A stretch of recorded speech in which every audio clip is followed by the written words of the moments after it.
Memento nomine Domini, et omnis consuetudinis eius. Gloria Patri et Filio et Spiritui Sancto, sicut erat in principio et nunc et semper, et in saecula saeculorum. Amen. On this feast of St. Francois de Sales, Francis de Sales, we have a gospel which goes to the essential, the Lord's last will and testimony, that we should love one another. This saint was referred to in his time as the gentle Christ of Geneva. He embodied in his own person many vocations, including that of a great writer. Hence it is that in 1923, Pius XI declared him patron of journalists and writers. Now, in his teaching we have something which for us is perhaps something that we take for granted, but it wasn't the case when he was around. It was the thought in the air that it was a thing for specialists, this element of the devout life and therefore sanctity. He gave in very pithy language and very understandable language a teaching which emphasized that each category of human life, each vocation, has its specific sanctity, and he points out that it is nonsense for a bishop to try to imitate the Carthusian and vice versa. The Capuchin has one and the housewife has another, and it is ridiculous for a person who has a family behind him or herself to try to practice the religious poverty of a mendicant friar. Therefore we need to ask what the Lord wants of us in our specific state. He gives us a specific work to do and a specific sanctity and grace tailored for it. He is present, as the great author insists, even in the life of the soldier. The Lord blesses anything done in his name. We need therefore to be as inclusive as St. Francois de Sales and as open as the Holy Spirit, who is trying to get through to every human soul wherever that soul finds itself. He is also a great preacher, and he re-evangelized areas which were made, unfortunately, very quickly Protestant in the atmosphere of the Calvinists themselves, for Geneva was their great centre, and he of course had to be bishop in exile. And he did so patiently and with this powerful and yet tranquil preaching which characterized his style. He knew exactly how to get to people using a language which was their own, which for the time was something also quite innovative. He wanted to be understood, and in this he resembles another great preacher and teacher and evangelizer, Alphonsus de Liguori, in the south of Italy, who insisted that he wanted to preach in such a way that he would be understood by the simplest housewife in the back of the church. No big words then, but pictures, illustrations, things immediately seized. But he also had this teaching which comes through in his foundation, which is that of the visitation nuns. His original plan was to call them the presentation nuns, but it worked out that they were called the visitation nuns, and his intuition had been that they would actually be somewhat available to visit people who were in need of it at home. But in the period in which he was, it was obligatory still for them to be enclosed, and so they went into that formula. But he did actually give them a way of life which made it accessible to ladies who would perhaps otherwise have been excluded from the cloister. We have a good example in one of the sisters of Sainte Thérèse of Lisieux, for instance, Léonie, who ended up as a visitation nun. They also took in widows and so on. And it's just by chance that they are here just down the road from here, and we had the use of their altar for a year at Stamullen.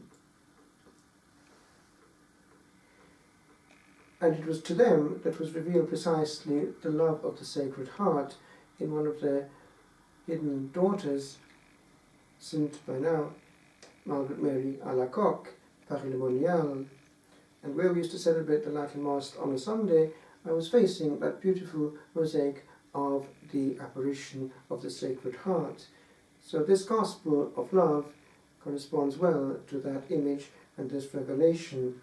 The Lord wants a relationship with his creatures, and the Jansenism of the time was making it very difficult, for the fear and trembling before the majesty of God was such that people were afraid to approach him, for instance in Holy Communion.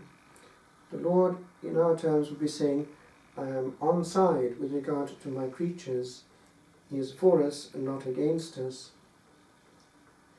So this is the atmosphere in which we are bathed, and when he transmits a spirituality, it is a transmission of the whole spirit, which is found precisely in the visitation nuns, nothing over austere, but love and simplicity being the essence. So too, in his spirituality, transmitted by his works, the great work, of course, which made a fortune as regards its history throughout the generations that followed, was the introduction to devout life, which he writes to Villeté. This spirituality is one of gentleness, and I would just like to quote one paragraph regarding something which regards us all, something which we might take with us on this day and keep forevermore, for it is a secret to master if we wish to navigate safely through the adventures of life and our relationships with human beings all around, and also with our own selves, for we react well or badly to the same thing. We must not, he says, fret over our own imperfections. Although reason requires that we be displeased and chagrined whenever we commit a fault, we must nevertheless refrain from bitter, gloomy, spiteful, and angry displeasure. Many people are greatly at fault in this. When overcome by anger, they become angry at being angry, sad at being sad, irritated at being irritated. By such means, they keep their hearts entrenched and soaked in anger. It may seem that the second fit of anger does away with the first, but actually it serves to open the way for fresh anger on the first occasion that arises. So this element of mastering our emotions, what we refer to in moral theology as the first reactions, the prima primis, the very first reactions, they need to be very immediately truncated lest they have a secondary effect, because the secondaries are grave. In the first instance we are hardly responsible, but then when we follow them through, they become part and parcel of what we are engaged in, and we lose control, but we lose control because, in a sense, we've consented to lose control. So the secret is to bring that threshold up as far as possible to the very first reaction, so that even the very first reaction is under control. And we know that he himself had to fight on this one because he was actually able to bubble up, and he mastered it as he went through life. We need to do the same. For if we react, for instance, to a person who is in an angry mode, in the same mode, then we have lost the victory. If we maintain a calm dignity, then perhaps we have gained another victory, one of a different order, one of being before the Lord and looking at Him and what He's asking us to say.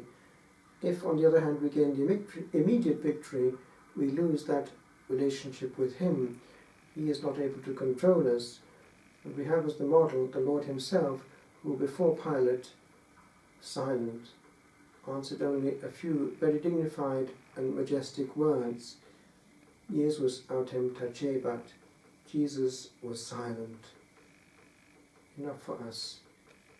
It is better to go through life in a calm mode, for things are not always cosmic.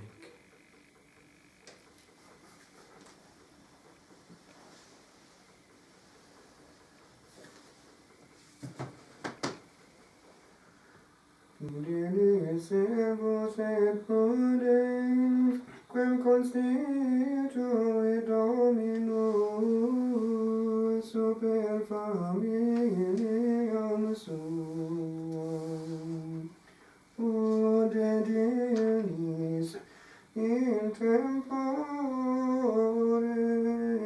triticim mensuram.